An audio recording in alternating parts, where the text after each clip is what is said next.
That's why it's called a naked truth. Did you understand that? That's exactly what happens in society. While truth takes a long time, Churchill said, when truth has no time even to pull up its pants, lies and mystery have taken two and a half rounds of the world. And that's exactly what happens. You put a wrong thing in society, it goes around very fast. That too in today's, what's called social media, with this IT-GT and things like that, and computer, it goes around so fast. But the truth never travels. It doesn't go, because it's still naked and can't expose itself. So that's how society runs. All because of one thing, the wrong educational basis. Education being just aimed at making a career and not aimed at making a healthy mind. So let's make the mind healthy. You know, as I was telling in the beginning, we don't know where the mind is. We think the mind is in the brain. A lot of people even today think the mind is in the brain. As a matter of fact, when somebody has a mental disorder, what do? We give chemicals. Where do the chemicals go? They go to an organ, only the brain, and damage the brain. So if you take chemical drugs for a mental disease, your brain gets damaged. So you get eventually dementia, which is called Alzheimer's disease. And there's a psychiatry professor in New York. She wrote a book that the psychiatrists, damage the brain of patients. So she wrote a book called Dementia, a drug-induced crime by doctors.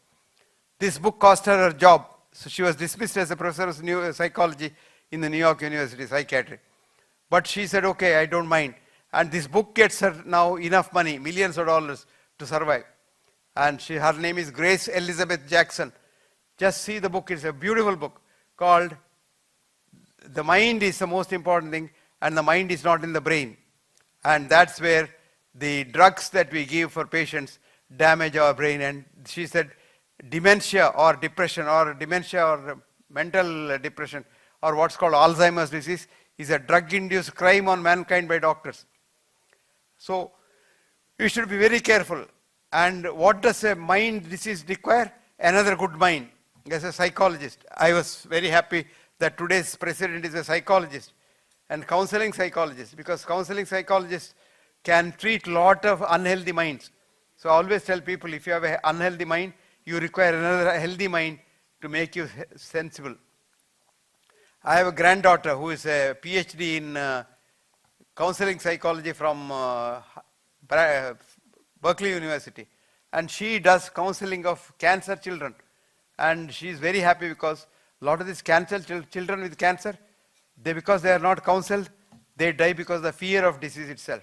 And if you counsel them, they live long. And all that is needed is good counseling. And that's because you require a healthy mind to cater to another unhealthy mind. So we require a lot of you people properly trained in the Somaya institutions to cater to the unhealthy minds in society. So I wish you good luck, Godspeed, and thank you once again for inviting me here. And I don't know what you will say when you go home. I had a friend of mine who used to go around lecturing all over the place, and one day he came to Bombay to lecture. And his lecture was in a hall near the fort, but he didn't know where the hall was. So he got out in the morning, being a Sunday, he wanted to write a letter to his wife at home.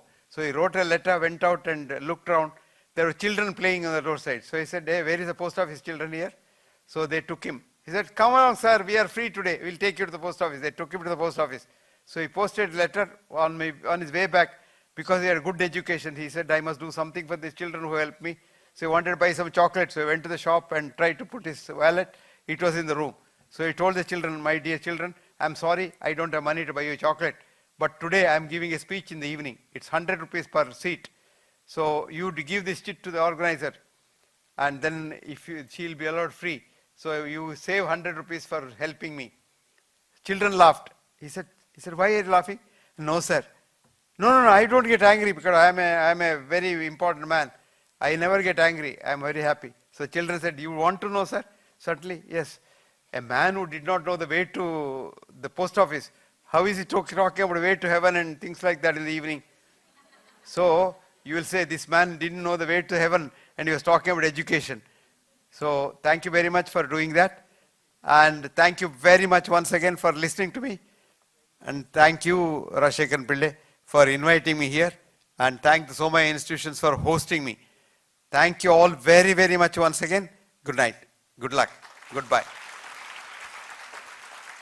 Questions are welcome. You can ask questions, but I can't guarantee that I'll give you an answer. Questions are welcome.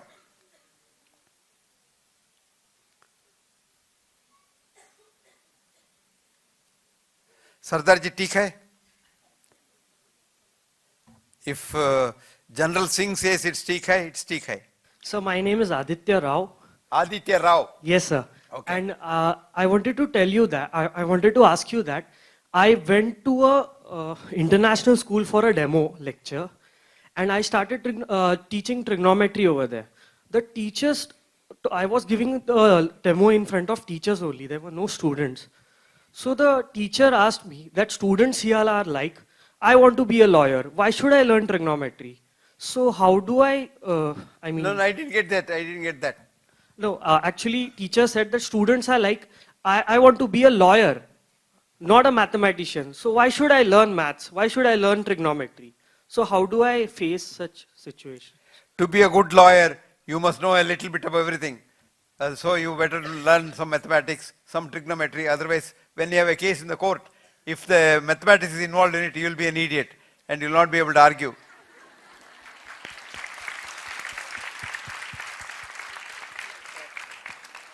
So education must be a little more broad-based.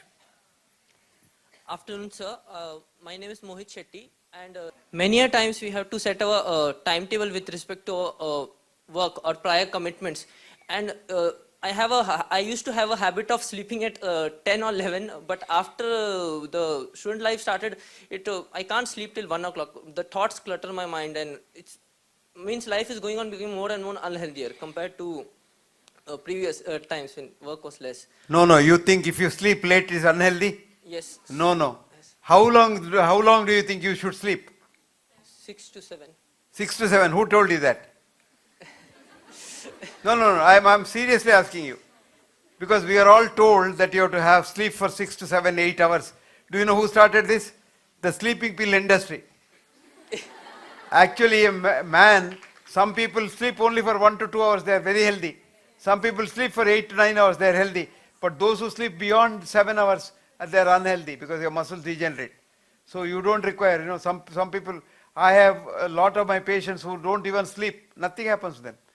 I have a student of mine who is a very prominent neurosurgeon. He tells me, sir, I sleep for 1 hour every night.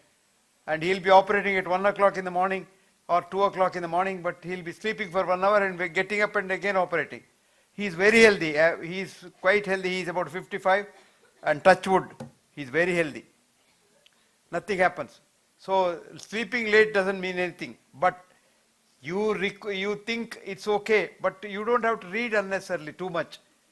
I still remember as a student I have never slept after 9 o'clock. I always sleep at 9 o'clock and I get up at about 4 o'clock, of course, because morning is a very nice time. No galata at all at that time. You can read, you can concentrate, you can do your work. Even now I get up early and go to sleep early. I now go to sleep even earlier. See, in the good old days when light was not there, Thomas Alva Edison was not born. So we went by the sun. So our ancestors, they slept when the sun set and they woke up when the sun rose. But otherwise night was just dark.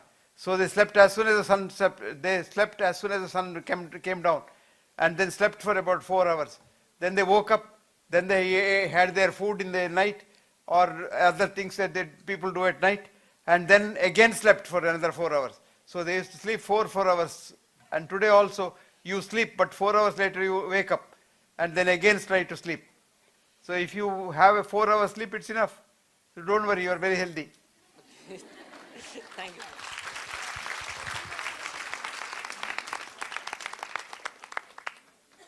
Shetre, correct? Yes, sir, correct.